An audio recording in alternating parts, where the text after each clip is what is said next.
There's a powerful scripture that says even the righteous person, the one walking closely with God, will stumble, fall, or fail multiple times. But here's the promise: they rise again. Let that sink in. If you've fallen, if you've failed, if you're staring at a setback that feels like a dead end, this message is for you. Because setbacks aren't the end. They're the setup for your comeback. Imagine a child learning to walk. They pull themselves up, wobble, take a shaky step, then crash to the ground. What do we say? Get up. Try again. We don't scold them for falling. We cheer them on because we know falling is part of learning to stand. Life works the same way. Every stumble, every detour, every heartbreak is shaping you for something greater. Maybe you've been knocked down by loss, betrayal, or a dream that crumbled. Maybe you're wrestling with regret, thinking, I've made too many mistakes. But here's the truth. Your failure isn't final. The same God who knew you in your mother's womb knows exactly where you are right now.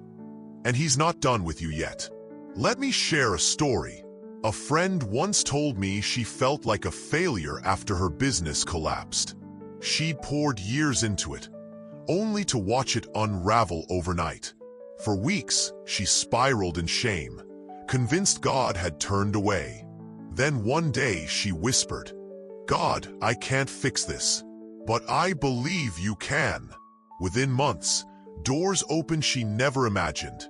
New opportunities, partnerships, and a renewed sense of purpose. Her setback became a setup for a comeback she couldn't have orchestrated alone. This is how God works. He takes your broken pieces and builds something new. When you feel like you're sitting in darkness, emotional, spiritual, or circumstantial, He says, I will be your light, not because the darkness disappears, but because His presence illuminates the path forward. Think about the times you faced failure. Did you believe it was the end? Or did you trust that God could redeem it? The Bible tells us that when we fall, we'll rise again. Not if we're perfect, but because we're loved. When we let go of the need to control everything and surrender to His grace, He begins to work. Let's talk about fear. Fear of failure keeps so many trapped in inaction. But what if failure is actually a teacher? Every time we stumble, we learn resilience. Every time we get back up, we grow stronger. The enemy wants you to stay down, to believe your mistakes define you. But God says, my grace is sufficient. My power is made perfect in weakness. Here's the thing. Rising again isn't about bouncing back to where you were. It's about stepping forward into where God is calling you. It's releasing the weight of yesterday's shame and embracing tomorrow's possibility. It's daring to believe that your story isn't over. I once met someone who'd spent years hiding from his past. He'd walked away from his family, his faith, and his purpose. Guilt kept him paralyzed until one day he cried out, God, I don't deserve a second chance, but I need one. That prayer changed everything. Through forgiveness, healing, and restored relationships, he discovered that no matter how far he'd fallen, God's love never stopped pursuing him. So where are you stuck? What setback feels like a life sentence? Maybe it's a broken relationship, a career detour, or a health struggle. Whatever it is, picture yourself releasing it into God's hands. Not because He'll erase the pain, but because He'll use it to strengthen your faith. Let me remind you, the God who turned Joseph's prison chains into a palace throne is still at work. The God who transformed Peter's denials into bold leadership is still writing comebacks. Your story isn't over.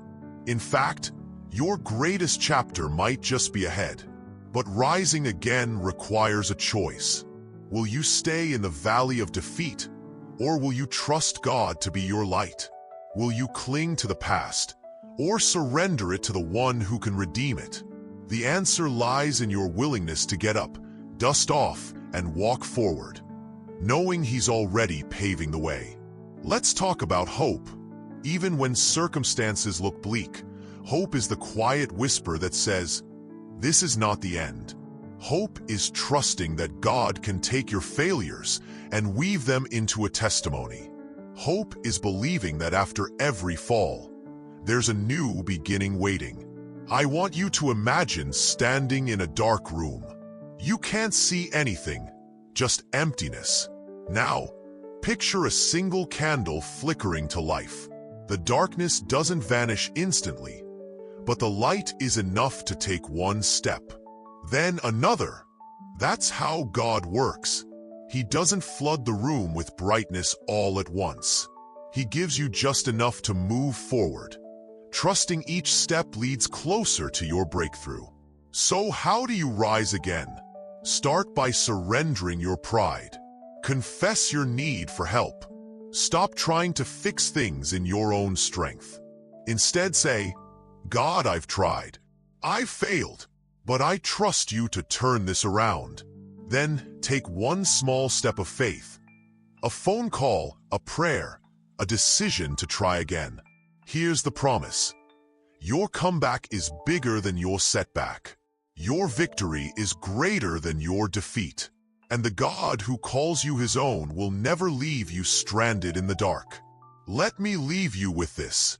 When you fall, don't waste time blaming yourself or others. Don't let shame keep you stuck. Instead declare, "I will rise. I will press forward. I will trust God to write a new ending." Because that's who He is. A God of second chances, third chances, and endless comebacks.